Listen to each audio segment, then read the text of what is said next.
बच्चों, मिशन शिक्षण संवाद की पढ़ाई से प्रतियोगिता तक की आज की इस कक्षा में आप सभी का बहुत बहुत स्वागत है। आज हम पढ़ेंगे शीट क्रमांक 10, जिसमें हमारा प्रकरण है सर्वनाम। तो चलिए पढ़ते हैं।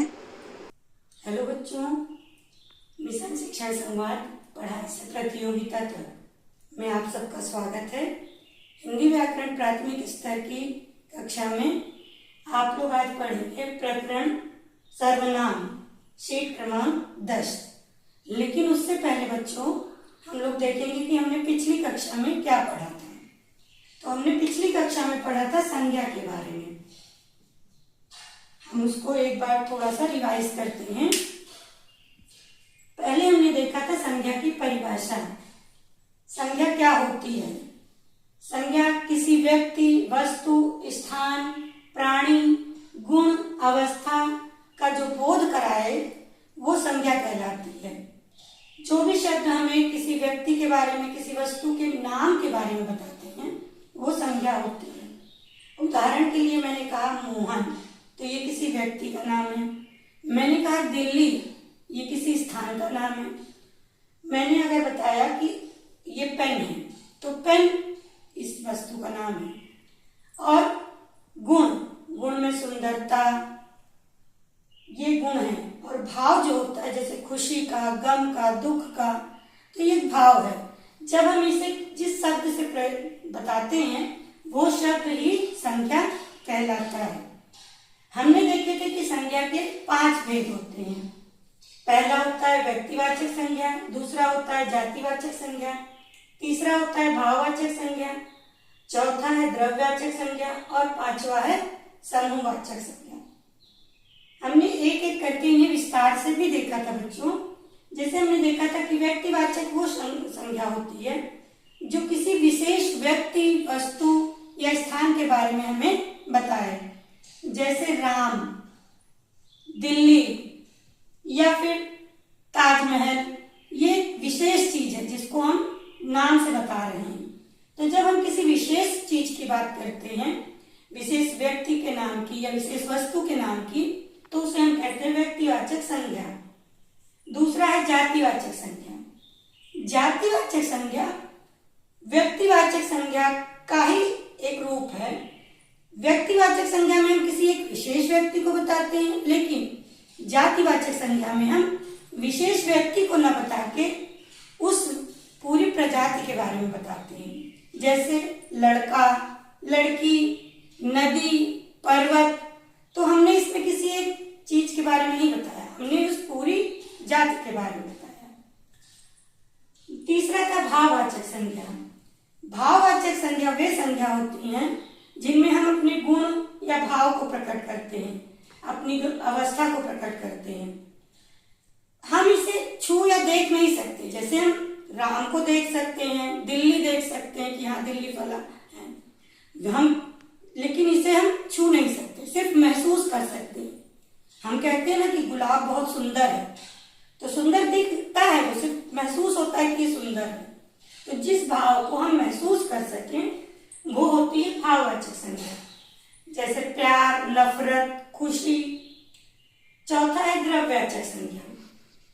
द्रव्यवाचक संज्ञा वे संज्ञा होती हैं जिन्हें हम उन वस्तुओं के लिए प्रयोग करते हैं जिनको हम गिन नहीं सकते, जिन्हें हम सिर्फ माप या तौल सकते हैं। जैसे पानी को हम गिन नहीं सकते, पर हम तौल सकते हैं, माप सकते हैं कि ये लीटर है, कितने लीटर है।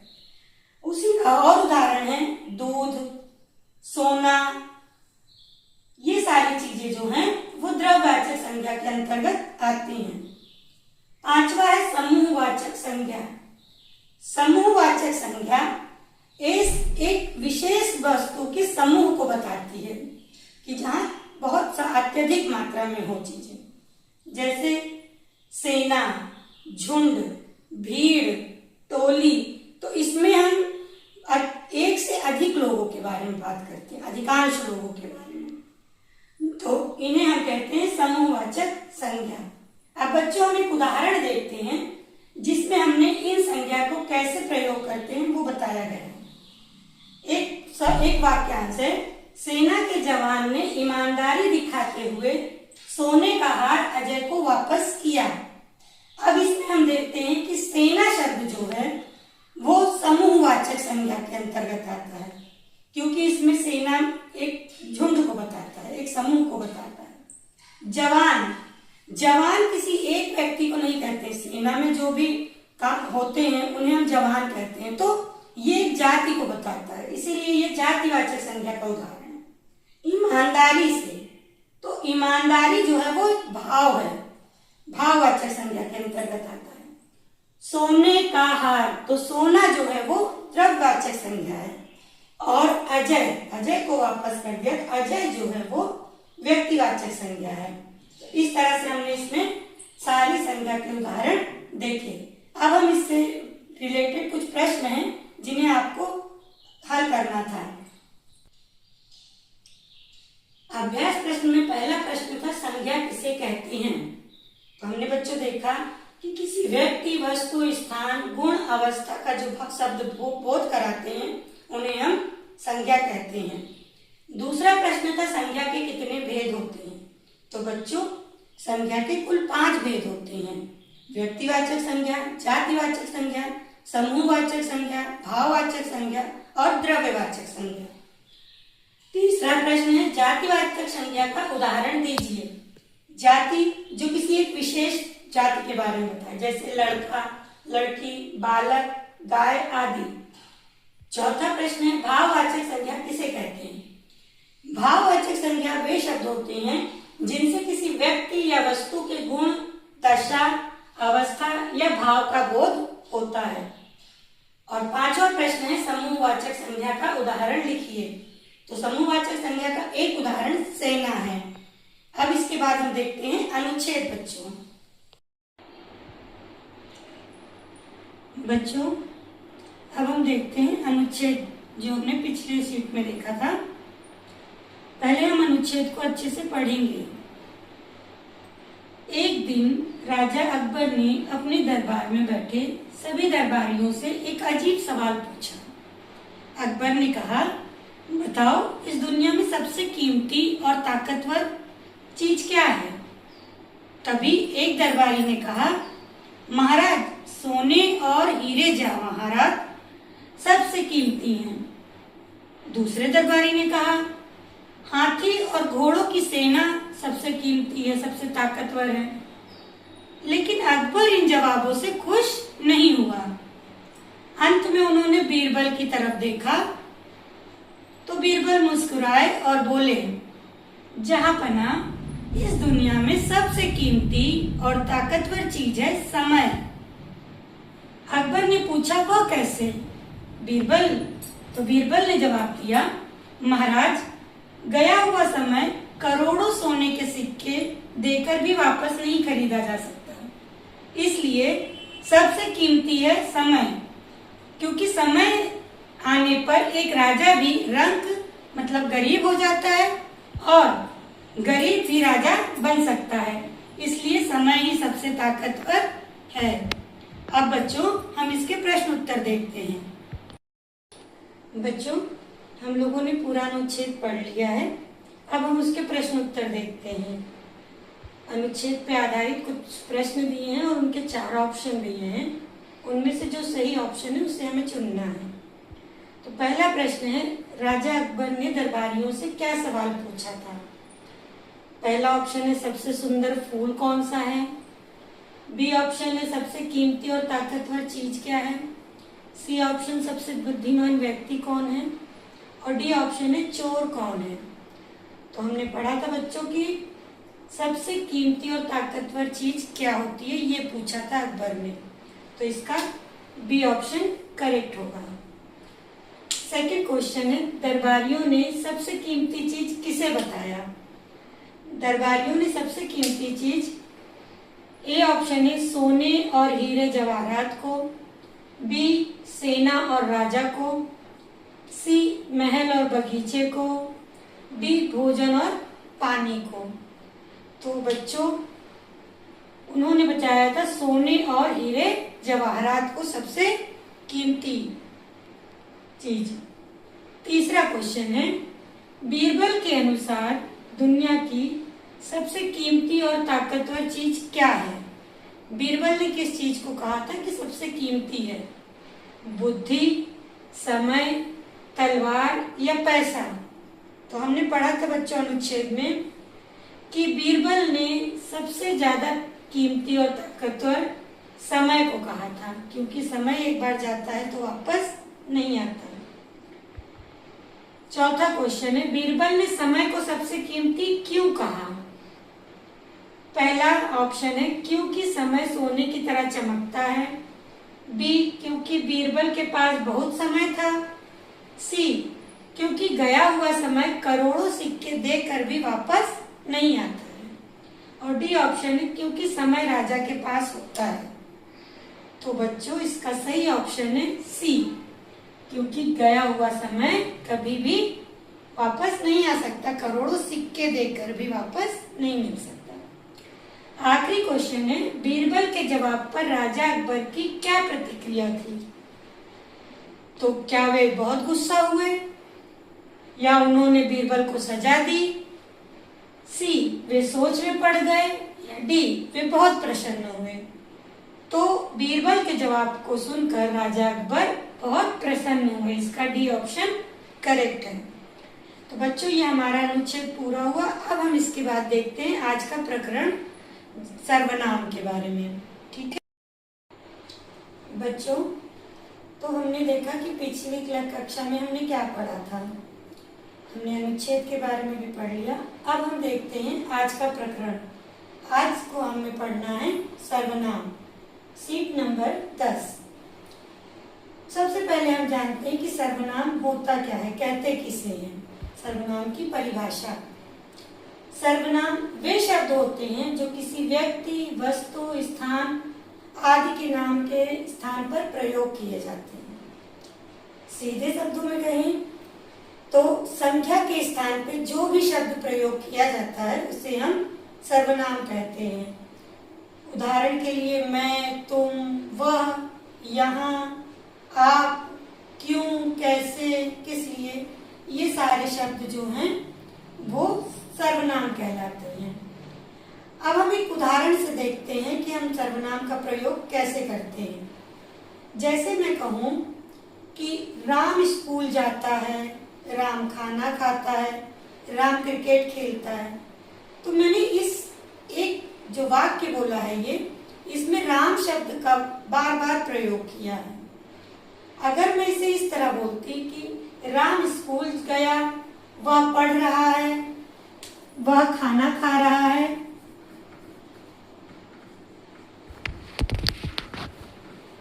तो ये ज्यादा सुंदर और स्पष्ट लगता। तो इसका मतलब है कि अगर हम सर्वनाम का प्रयोग करते हैं तो वाक्य हमारा सुंदर और स्पष्ट लगता है। सर्वनाम का अर्थ होता है सर्वनाम, अर्थात हम नाम की जगह पर जो भी शब्द यूज करें उसे सर्वनाम कहते हैं। सर्वनाम के भेद 6 होते हैं। या पहला होता है पुरुषवाचक सर्वनाम, दूसरा निश्चयवाचक सर्वनाम, तीसरा अनिश्चयवाचक सर्वनाम, चौथा होता है संबंधवाचक सर्वनाम, पांचवा होता है प्रश्नवाचक सर्वनाम और छठा है निजवाचक सर्वनाम। अब हम इसे एक एक करके विस्तार से देखेंगे। तो आज की कक्षा में हम देखेंगे पहला पुरुषवाचक सर्वनाम के बारे में।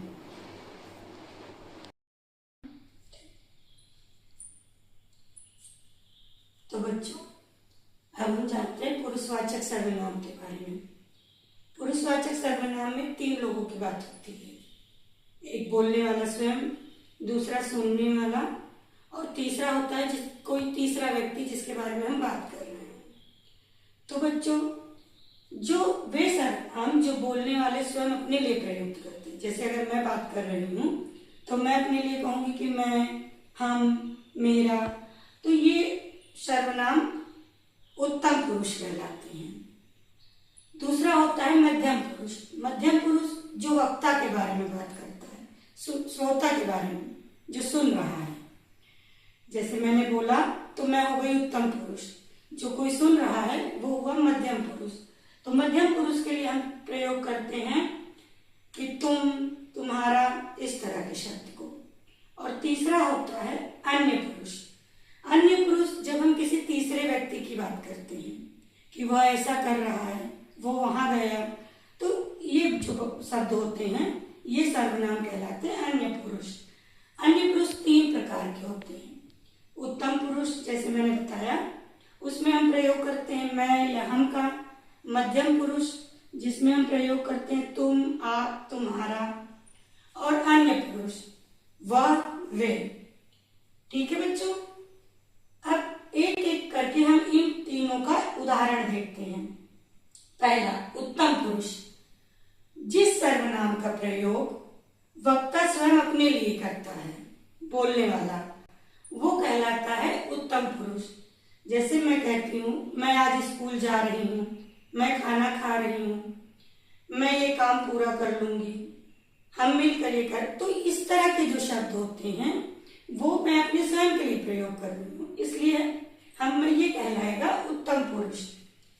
दूसरा होता है मध्यम पुरुष, जिस सर्वनाम का प्रयोग सुनने वाला करे, जो मेरे सामने खड़ा होगा, अगर उसके लिए मैं कोई शब्द का प्रयोग करती हूँ नाम के स्थान पर, तो वो सर्वनाम कहलाएगा मध्यम पुरुष। जैसे मैंने पूछा कि ये आपका बैग है, तो ये होगा आप शब्द जो है वो मध्यम पुरुष है। और क्योंकि हम किसी को आदर के साथ साथ बोलते हैं, तो आप शब्द जो है वो आदर के लिए प्रयुक्त किया जाता है। अगर उसी के स्थान पर मैं बोल दूं कि तू खाना खा रहा है, तो तू शब्द जो है वो निरादर का भाव लाता है, मतलब जिसके लिए हम अपशब्द एक तरह से कह सकते हैं, या अपने समकक्ष को हम तू कहते हैं। तो जब हम बड़ों के लिए बात करते हैं तो आपका यूज करते हैं, और जब अपने से छोटे या अपने समकक्ष के लिए यूज करते हैं तो तू। आप शब्द जो है वो आदर का होता है और तू शब्द जो है वो निरादर के लिए होता है। तो मध्यम पुरुष में हम सुनने वाले की बात करते हैं। तीसरा आता है अन्य पुरुष, जिस सर्वनाम का प्रयोग वक्ता किसी तीसरे व्यक्ति या वस्तु के लिए करता है, उसे हम अन्य पुरुषवाचक सर्वनाम कहते हैं। उदाहरण के लिए, उसने किताब पढ़ी, वह खाना खा रहा है, वे वहां गए। तो इसमें हम मेरी और सामने वाले सुनने वाले की बात नहीं की, इसमें हमने किसी तीसरे के बारे में बात की। तो जब हम तीसरे की व्यक्ति की बात करते हैं तो वो कहलाता है अन्य पुरुष। ठीक है बच्चों? तो बच्चों, हमने देखा सर्वनाम के भेद, और उसमें से हमने पुरुषवाचक सर्वनाम के बारे में विस्तार से पढ़ा। अब यहाँ कुछ उसके अभ्यास प्रश्न लिखे हुए हैं, जिन्हें आप स्वयं से हल करने की कोशिश करिएगा। मुझे आशा है कि आज की कक्षा आप लोगों को बहुत अच्छी लगी होगी, आपने इससे कुछ सीखा होगा।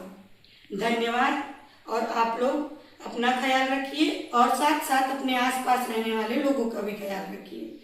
अगर आपको इस विषय में आज की कक्षा से संबंधित कोई प्रश्न है, कुछ भी परेशानी है, तो आप मुझे कमेंट करके पूछ सकते हैं। ज़्यादा से ज़्यादा लोगों को इसे शेयर कीजिए ताकि वो भी इसका फायदा उठा सकें। थैंक यू बच्चों।